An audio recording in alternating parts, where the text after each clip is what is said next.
This episode on Artists Get Game. Hello, friends, and welcome to Artists Get Game. Today, we are pleased to be recording on the unceded ancestral lands of the Lheidli T'enneh, on whose lands we live, work, play, and create in Prince George, British Columbia. My name is Sharon, and I'll be your host today. Today, we are going to be playing a game of Tsuro with Judy Russell, an icon in Prince George arts. So, Judy, tell me a little bit about yourself. Oh boy. That's a huge question. You know that, right? Yes, I do. Yeah. Well, I've been in Prince George and a part of the arts community here for well over 40 years. Mm-hmm. I grew up in Richmond, mm-hmm. just outside of Vancouver. Mm-hmm. Some people may know it. At a time that it was a really tiny place. Mm-hmm. And I was just fortunate enough to have parents that were incredibly involved in community arts, and they did that all their lives. Mm-hmm. It was their passion, and in some moments their careers, or what should have been their careers. Mm-hmm. And my brother grew up to be a professional musician, and I ended up doing pretty much all the things that they taught me to do when I was just even a 3-year-old. I used to go to rehearsals mm-hmm. and hang out, and I learned basically even like sleeping in my bed, listening to my dad run rehearsals for choirs and such, you know. Mm-hmm. So I feel like I'm an artist by osmosis. That sounds very much like it. And so your general art, on the whole, things that I know from you is you are a director of plays and musicals, and a choreographer, an adjudicator, a dancer, a producer, a teacher. Yeah. Yes. Yeah. All of the above. Yeah. A business owner. Yeah. Right. Yeah. And at a time, and I'm a woman, right? Yes. So basically, at a time when it was pretty surprising to stand up and say, I want to run an arts-based business, mm-hmm. and I'm going to do that, and also have 3 children, and also mm-hmm. be married, and have a successful home life. Mm-hmm. It was a pretty significant mm-hmm. Thing for my husband, Bill, and I to mm-hmm. actually have survived. Yes. And the boys are still here and around me, and so are my grandchildren, and so are their beautiful partners. And I had a staff meeting, believe it or not, yesterday, where I was thinking, isn't that interesting that almost everyone at that meeting mm-hmm. has been on board in one way or another mm-hmm. for well over 10 years. Some of them over mm-hmm. 30. Wow. So for me, that's a pretty amazing thing. That is. That makes your businesses also your family, when people want to stick around and be with you. Yes, that is correct. Yeah. And you know, the dance studio basically was the hub. Mm-hmm. You know, that is absolutely where things began. Mm-hmm. But they didn't really. It was odd because when we first moved here, mm-hmm. I was never staying. Like, why would I? Right? I've said many times, I had the 5-year plan. We were in and out. When I first moved here, I was 18 years old, mm-hmm. and I just came because my dad felt my mom needed me to come because mm-hmm. Her transition to living in Prince George after her life in the Lower Mainland was going to be very difficult, mm-hmm. especially if I didn't come. Mm-hmm. And my brother was already off on the road as a rock musician, and so I came, mm-hmm. and we basically walked through the doors of our home, mm-hmm. Our new home, new to us, mm-hmm. and the phone was ringing, and it was Duchess Park. calling, because they knew that my mom was a director, choreographer of musicals, and that I was coming in, that I was a dancer performer. And so the first phone call, it was, would you be willing to come and help with the production of Guys and Dolls? Oh, wow. And so this is 1979, basically, January. And you know what's interesting about that is one of the young women that was in that cast, part of the dancing crew, is Diana, who runs my store to this day. Oh my goodness. Yeah. That is wonderful. Yeah. Wow. So my first friend that I met is still with me. Aw. And so we were 17 and 18. You can do the math. Yes. Well, I can, because that was also a significant year in my own personal life. That's when I was born. There you go. There you go. 1979. Yep. It was a good year. It was a good year, I have to say. Yeah, lifelong friends Yeah. and new people coming into the world that love what I do and what we do and want to see it get better and be more community acceptable. Is that the way to word it? Community I don't know. acceptable. You know, you know, I don't know. That's not really the right word, but we have worked so hard through the years. We have produced shows in parking lots, in you know, just about anywhere, you name it. Someday, I would love to be able to actually do it in a proper theater that has all the bells and whistles. I think it's too late for me, but it's probably not too late for my kids. Yeah. From who are still very involved with theater and the world of theater and the arts as a business, as a culture, as a lifestyle. So I think I'm hoping that they will get the opportunity to do that. I happen to hope so too, very much so. We should get started with our game. So do I get to go first? Yep, and you get to pick where you want to start around the board. Alrighty, right in here. Your little dot. Okay. And then this? Whichever, yep, you can look at your cards. You get to look at all your the cards? To Okay. decide, you can plan ahead. Oh, I did not know that. Well, I am not very good at planning ahead, so I'm just going to try that. And that was a really, really bad choice. Not necessarily. But there we go. Okay, and I'm going to fall, and then you get to draw I'm a new melting, card. by the way. I think I feel like I think I feel like I'm in the Wizard of Oz. You need to connect to the end of the path. Yeah, I know that's really crappy, isn't that? There we go. All right, I'm going up there. Good. But I have to take two more. Yeah, as long as you don't go off the board, that's all that matters in this game. I'm planning now. Okay, so then I have a question that I've been asking a lot of people, and that is, if you had a dream production, play, role, something that you've always wanted to do, what would it be? Oh, man, oh, man. Well, you know, the problem for me is at this point in my life, I've kind of done it all. And I know that sounds like it's not arrogance, it's just that I'm old. And I'm just, you know,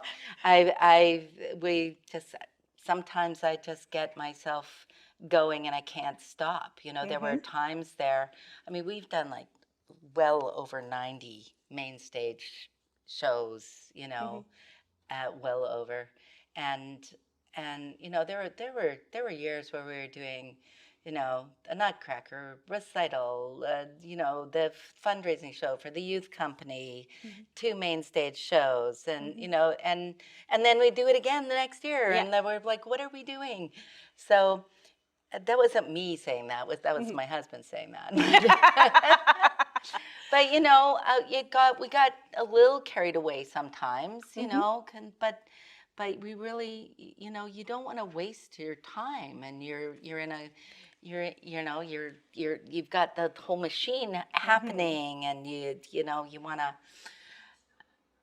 want to just keep going, and because it's going well, and that's really exciting, and you know, but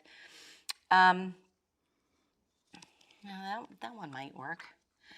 Yeah, so what would I really like to do next? Well, I've actually always wanted to do Wicked. Mm-hmm. Always. Oh, that would Because be I'm a amazing. big fan of Wizard of Oz. Mm-hmm. So, but Wizard of Oz, the musical, is pretty bad. And, I've never been a fan of doing shows you don't love. Mm-hmm. And, I feel like you have to stay true to who you are Mm-hmm. and just, stay with that. That's a show I've always wanted to do.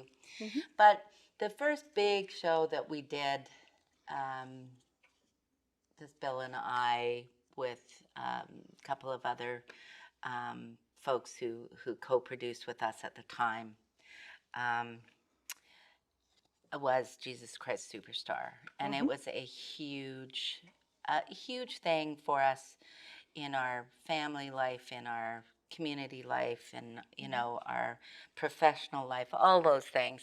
Mm-hmm. Um, and that was, next year that'll be 30 years ago. Wow. So and we've done it twice. Mm-hmm. I would never say no to doing that one again, Mm-hmm. ever.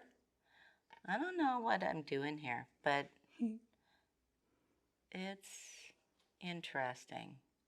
Okay, that works. Mm-hmm. There we go. Boom. So yeah, so I have always wanted that. A show that I've always loved, would love to do is The Drowsy Chaperone. It was so much fun, but I don't know if it would actually. I know that we could do a beautiful job of it, but I just don't know if it would sell. And sometimes that's something you have to remember when you are trying to do this as a career. Mm-hmm. It can't just be for fun. Sometimes you have to know that the audience is going to be there for you. Yep. So that's an important thing Yes, too. I have to admit, I feel somewhat lucky in that I will always have an audience for my shows that I put on because they're done through a school. So Right. these parents will always come to see their Right. kids. Well, and I feel that way about the Yeah. studio, of Yeah. course, and that's a lovely. Yeah. It's a lovely thing that And- you have, but yeah, those are two shows that I've always kind of wanted to do, Okay. and Superstar always has a huge place in my heart. But let's face it, I have to wind it down, and hopefully somebody else is going to wind up. Yeah. With even within our organization, I would love to see to be able to pass the baton along. But as you know, I'm ramping up or amping up. I can never decide which term is correct to get going again. And we were talking about how this community works well together. Well, I've had a really amazing experience working with the symphony orchestra. Um, Oh, and with that, Judy just won. I'm off the board. Ugh. First game goes to Judy. We can clear the tiles and there we try go, again. there we Good go. job. Yep. So that we've been the first time that I did something with the symphony orchestra. It was. I think it was actually 1984 or 85. They were doing Saint-Saëns' Carnival of the Animals. Oh, that's my favorite. Which was lovely. And I think they also paired that with Peter and the Wolf. And with the legendary Bob Harkins. I don't know if you know him, but for whom our library is named. Yes. The legendary Bob Harkins was the narrator for that particular show. And it was the first time that I got to work with them. And that was early days, and creating little vignettes, little dance vignettes for the pieces of the Saint-Saëns work. And that was, that was sort of that glimpse into what things could be here, you know, and having the opportunity, you know, the kids in Prince George have no idea how fortunate they are. There are very, very few communities who are able to go and experience live symphonic music, let alone have their own symphony orchestra, let alone be involved or be allowed to share the stage with them. And so when we launched the whole Nutcracker project, that was 1991. So many, many years ago.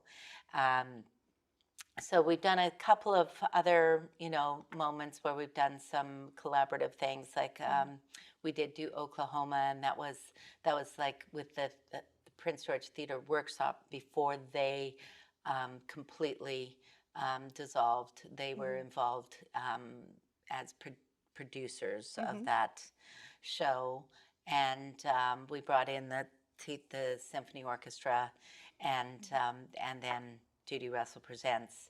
So it was a really interesting collaboration. We didn't get to do another one like that, but it was really nice. It was nice to have all three organizations. We've also done things, of course, with Cantata, with Nova Voce, you know, with the orchestra as well. So, and that the opportunity that we have, that we're working on more co-pro material, Judy Russell Presents and the Prince George Symphony Orchestra together.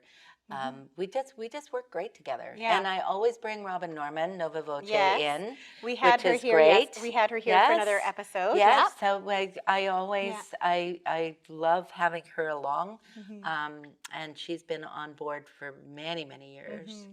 And but it's a changing world, of course, and we do have a fairly strong professional theater company. We have another small professional theater organization, and then there's, you know, several other orchestras, which is kind of nice. Yeah. You know, there's some place for lots of people to play, and some high quality choirs.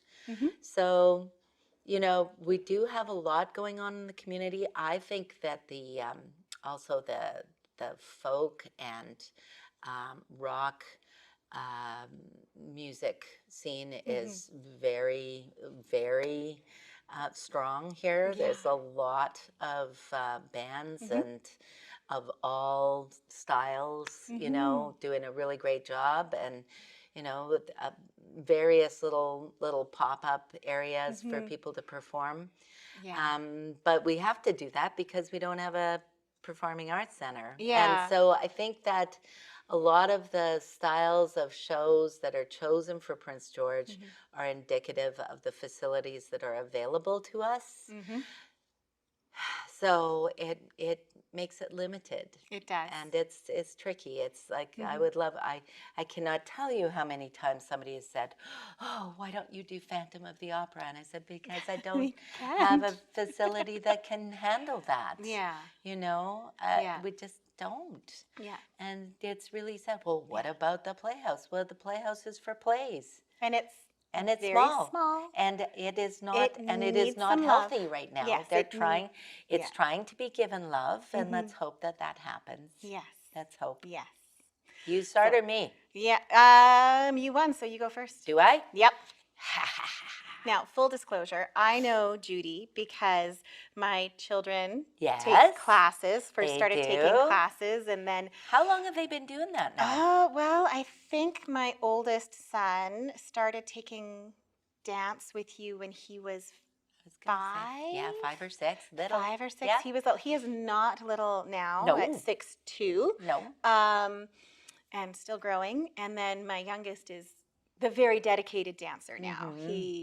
He loves being on the stage. He's having a really good time out there. He is, and I think that the musical theater bug has completely 100% caught him. That's lovely. Which I'm not going to say I'm sad or upset about in any way, shape, or form. And then I have also been in 2 of your productions. Yes. I would have loved to be in more, however, It took me a while to be brave enough to audition for Well, you. it takes some time It to takes get some to time. get comfortable in a Yeah. place. This was not a great choice. Oh, This was no. a terrible choice. So my question for you Mm-hmm. is, for people who are wanting to get into the performing arts or new young performers, if you had one piece of advice that you could give to somebody who's just starting out, just trying to make their way with a possible career in the performing arts, what one piece of advice would you give them? Train. Train long, train hard.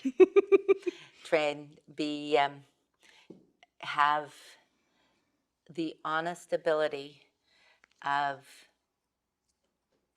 being able to be a critical thinker without being a destructive source to yourself.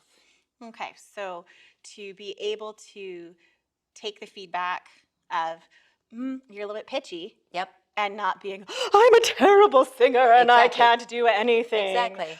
Or, if you're going to quit when somebody tells you you're not perfect, you do not belong in this world. well, let's admit, art is never perfect. No, if art is exactly. not perfect, it's generated by a computer and it's not necessarily And there's lots the same of that thing. going on. Yeah. So you can just fill your boots with AI. That's great. But that's not necessarily art No. for humans. No, it's not. In the same way. No, it's not. No. No. But yeah, that would be my biggest suggestion. Make sure that you get yourself to an excellent trainer and train in all things. Even if you don't think you're good at it, you need to learn all aspects.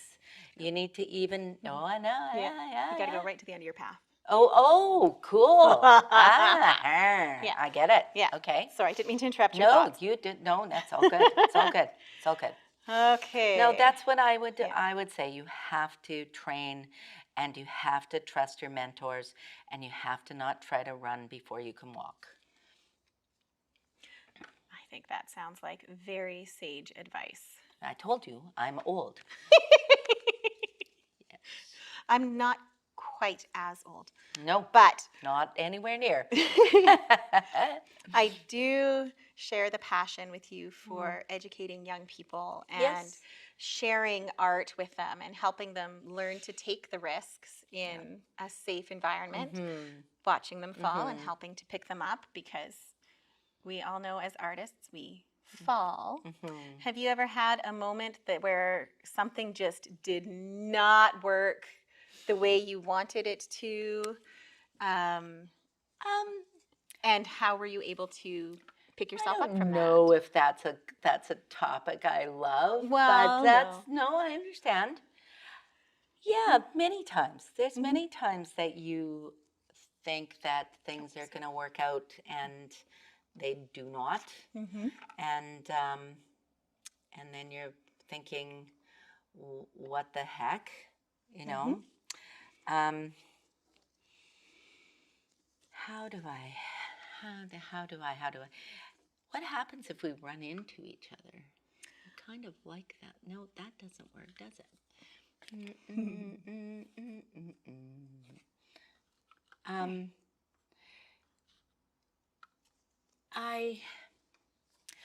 I think that sometimes when you forget to listen to yourself, and you forget or you forget to listen to others who are, does this need to go to here now? Yeah. Sorry. No, it's fine. When you forget that you need to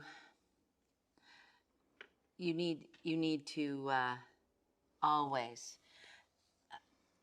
maintain that critical thinking path. It doesn't matter how old, how much, how successful, how not successful. If you do not continue to look at yourself as a work in progress, if you think you've got all the answers, you should quit, because there isn't such a thing. And my biggest failures. Okay, what is it? Your turn? Turn it. No, it's your turn. You just need to turn it. Otherwise, you're about to take that's yourself. what I wanted. Yes, I wanted that one. No, maybe not.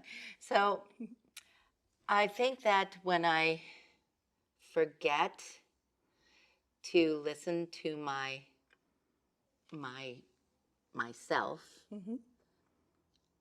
and that I forget to listen to others, is when I'm in trouble. And I need to pull back, and I need to ask people's advice, suggestions, thoughts. I don't always act upon them, but I always listen to them. And that usually leads me back into where I need to be. So my biggest disaster is always, it's the whole pride thing. It's all pride thing. Oh, look, we are now neck and neck, and it's your turn next. How do I save me? Yeah, I think there, you choose a show that you think is brilliant, and you create with it, and some of the things that I think were the very best that we ever did were not perhaps as successful.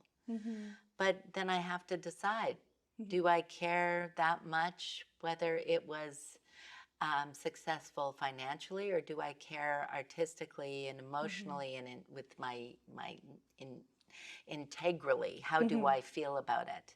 So if I'm satisfied that we did the best we could with that particular show, and that it was too bad that other people didn't see it that way, then I'm okay. Yeah. But if it's my fault, if it was just clunky and rushed or hurried, didn't get enough rehearsal, didn't get enough attention, then that's on me.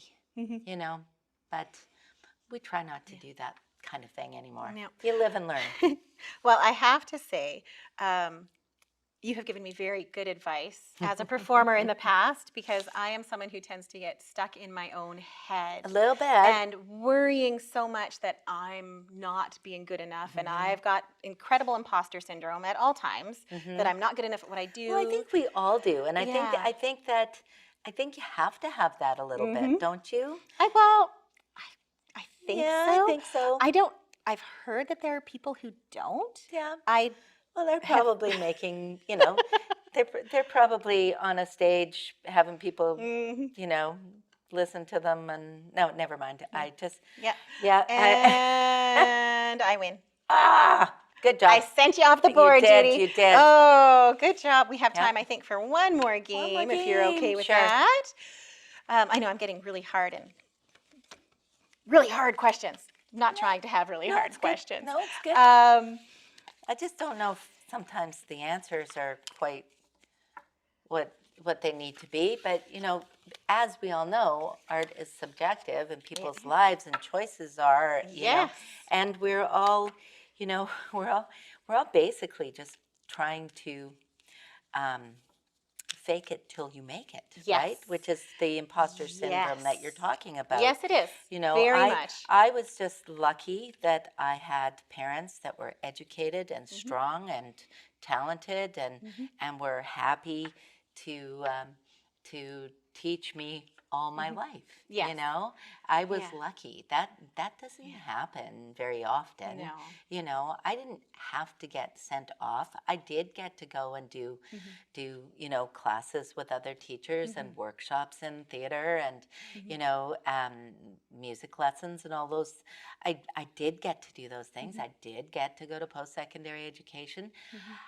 However, everything that I use today is still basically, from the foundations that I was given by my family, by my parents and by my brother. And I was fortunate that the man that I ended up staying in Prince George for was extremely talented, on stage, off stage, with lighting and design and set building, as well as, you know, he could build a beautiful set, and then he could step on stage in a pair of high heels and be the most amazing actor in the city. He was fantastic, and I wish he would get back on stage, but you know, he's done so much that he's deserved his retirement. Yes. You know, he's earned that.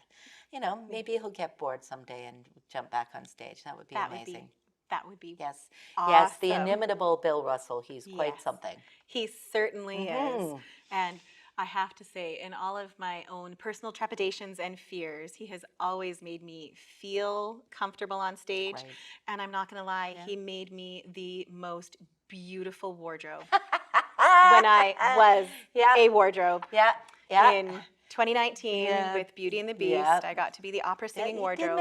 It was quite comfortable. It was. Didn't he have to do it twice? Yes. I think the first time was just did not work. Not at all. No. But the second one, it was gorgeous. It was amazing being a singing and dancing set piece that there was literally somebody backstage assigned to.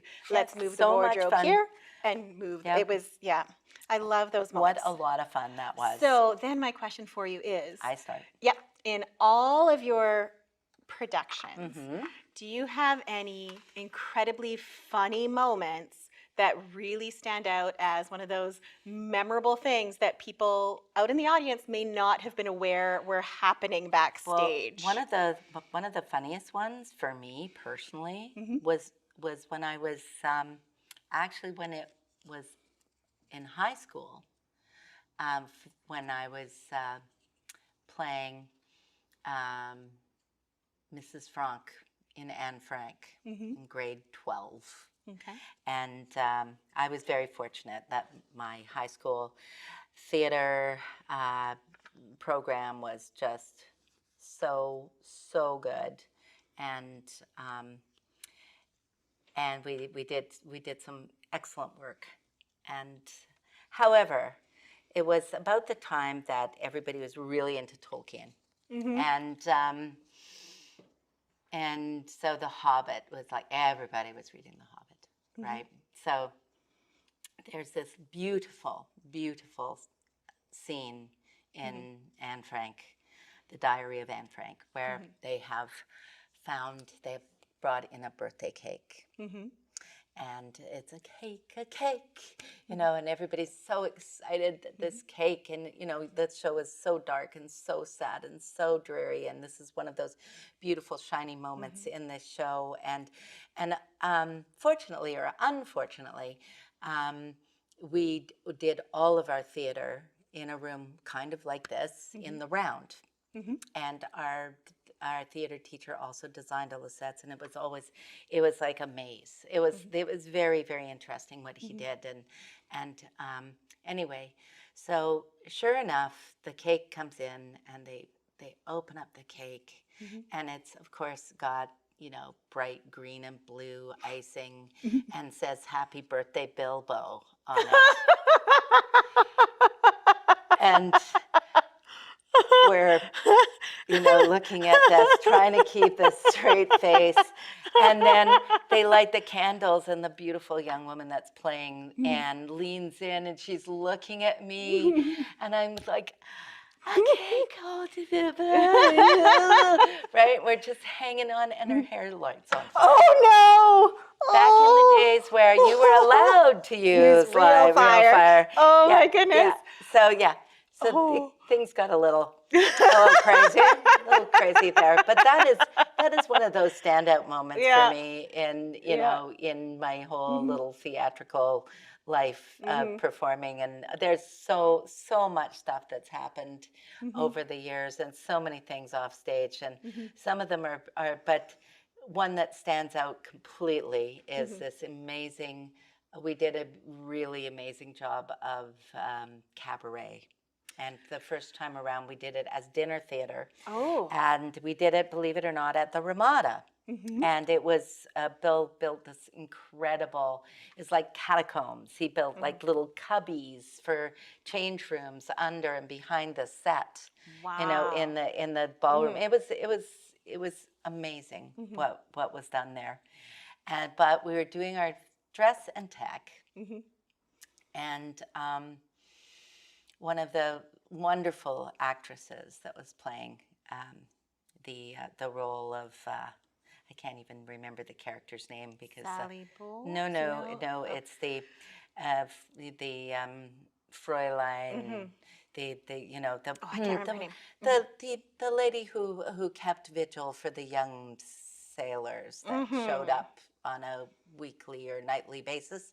Anyway, she has a very, very poignant scene. Where she's very, very aggressive and standing up for herself, and you know, and basically becoming a Nazi. And that it was lucky it was just the dress and tech, because she had forgotten to put her undergarment on. Yes. So, yes. Oops. I mean, you know, the nylons were there. They, you know. Yeah, everything else was there except for perhaps the underpants. Oh dear. Yes. Oh dear. Every actor's nightmare. We just. But fortunately, there was only a few people in the audience. Unfortunately, some of them were my sons. But you know. And how old were they at that time? I believe the youngest was like 11. Oh dear. Yeah. Oh my goodness. Yeah. But okay. He made sure that before he left the theater, that he made sure that actress knew that she had not messed him up, that he was absolutely fine with what had happened. Oh dear. That is absolutely fine with what had happened. A little bit of a cheeky monkey there. Oh, yeah, no kidding. Well, he is a Russell. Well, yes. Yep. Oh dear. Oh, that is a funny story. Oh my goodness. Yep, there's lots. Yes. Okay. I don't know if you're going to beat me this time, Missy. I don't know. I keep being, I got myself stuck at the edge here. No. Which is not a good place to be. Oh, there we go. Maybe that'll get me back in. Back to the middle. Here we go. All right. So as a dance teacher, one of the things that I know often comes up when people think about their children in dance is they're concerned about body image for their kids. Huge, and especially huge. Since the core part of your dancing is when children's bodies are changing. What sort of things do you do to support children to find body positivity while still maintaining being healthy dancers? Well, or encouraging that? Oops. That's okay. One of the things is, this is not a good choice. One of the things, honestly, is that we try really hard in the room to only discuss what we're doing and why we're doing it, not necessarily how you look doing it. That does not enter into it, other than in a positive way. That was wonderful, and if it wasn't wonderful, then maybe we need to try harder. But it has nothing to do with that person's shape, size. You know, it has everything to do with their ability to be the best that they can be. So I think the most important strategy has been that we continually strive or work to help the children and take that all the way along to adults, Mm-hmm. to simply be the best that they can be at what we're asking them to do. Well, and I have to say that's one of those things that I greatly appreciated, having also taken some adult dance classes with you, and knowing, for those of you who know me, I am truly not a dancer. You're a but great singer. I try. Thank you. Yes, I am a great singer. I will own that. I am getting over my imposter syndrome for that. Yes. But when it comes to dancing, it's not my forte. But you never made me feel like I did not belong in one of your classes.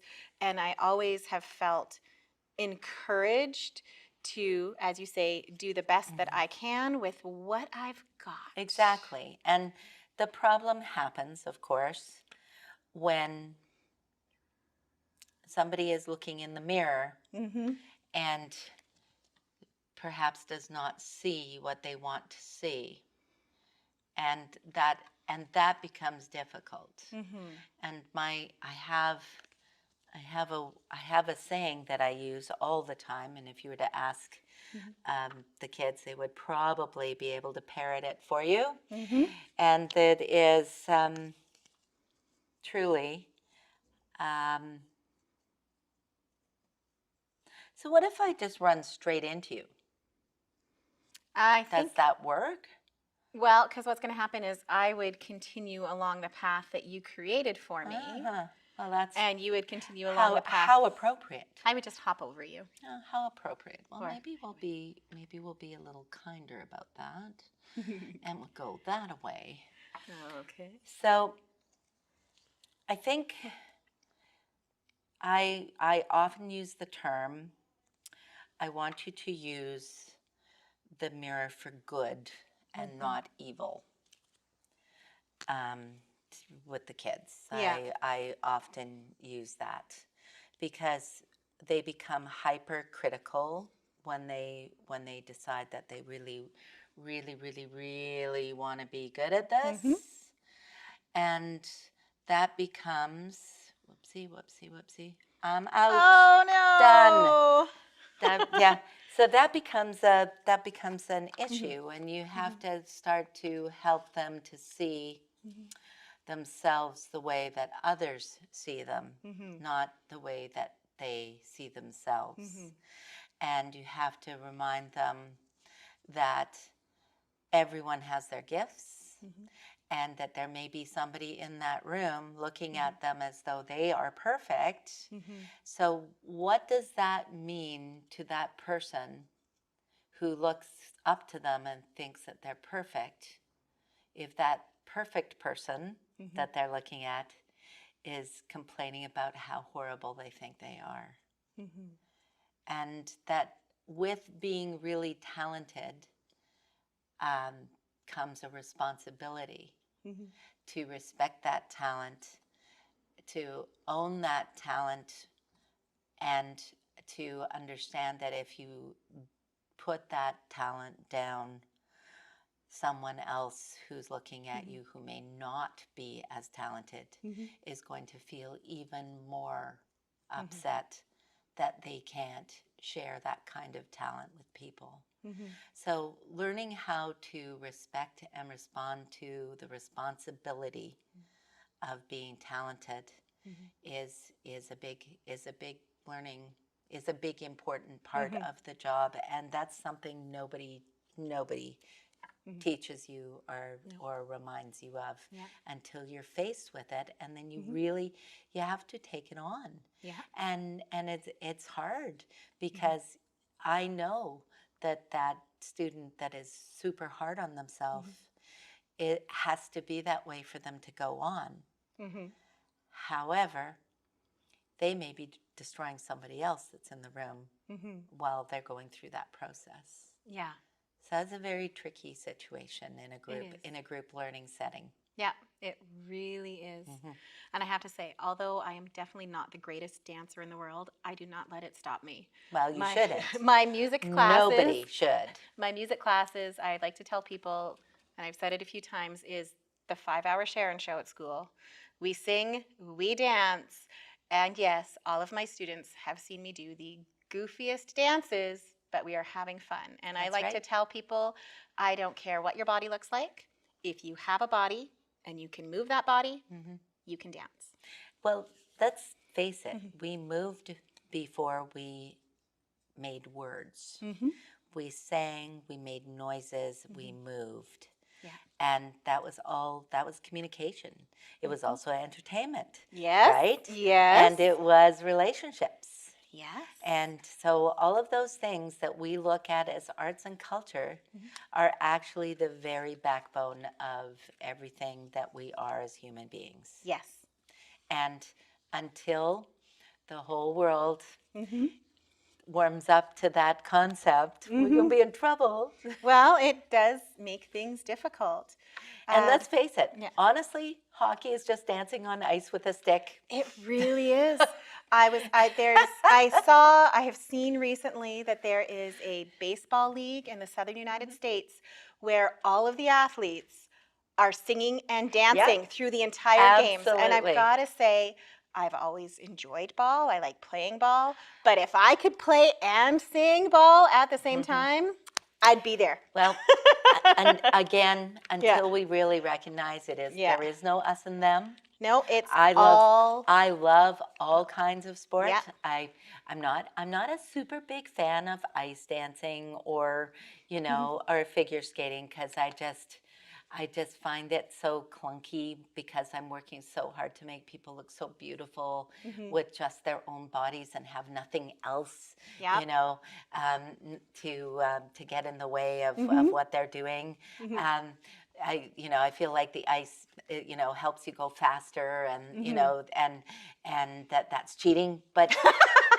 But it's not really. No, it's just a different form. I love racket sports. I play tennis. I play pickleball. My brother used me as batting practice.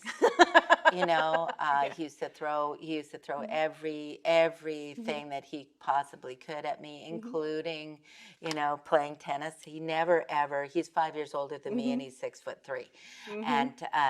He never ever pulled his punches. He would throw that football at me as hard as I can, and I either caught it, or I got out of the way, or I got hurt. I had 3 choices, so I learned how to catch it. And so I taught my 3 sons how to play, and my husband, because he was somebody that needed somebody to teach him how to throw a football. So, I love sport, always have. So it's upsetting for me to always hear those, they're artsy-fartsy types. They don't like, well, no, that's just not true. Yeah. How about you come and try what we do, because we love what you like to do, but that's not the case for everybody, but it certainly is for me. Yep. Well, and I think that's a great way to be.